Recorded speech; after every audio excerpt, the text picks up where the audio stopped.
Thawne draws his powers from the negative Speed Force, which he generates with every step he takes, just like Barry does with the regular Speed Force. The negative Speed Force gives Thawne access to many of the Flash's powers, including his mind-bending super speed, enough to travel all across time and space in days. He can keep up with and surpass other speedsters like Barry and Wally, who once ran fast enough to cross the universe faster than two gods who could teleport. Wally even beat himself in a race, and Barry admitted Thawne was still faster than that. But unlike Barry and Wally, Thawne applies his powers more catastrophically, using them to their full potential without any care for collateral. Take, for instance, his ability to vibrate himself through solid objects. Objects like, say, vital organs. And if he did, he'd scramble their molecules, causing instant death. Thawne did just that to Barry's wife, Iris. Thawne's vibrations are so powerful, he can even produce a counterforce that can reverse the destruction of the entire universe. Pretty crazy sounding, but even B-tier speedsters like Jenny Ognats can do the same kind of thing. And when Barry and Wally raced each other, they were tearing up the entire multiverse. Thawne can create shockwaves with a snap,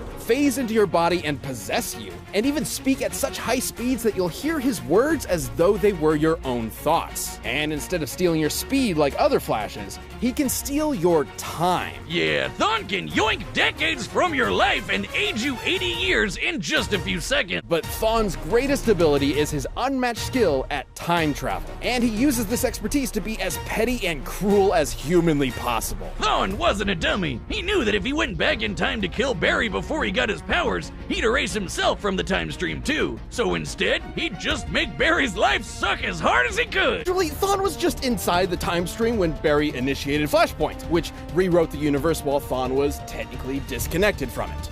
So Thawne essentially broke.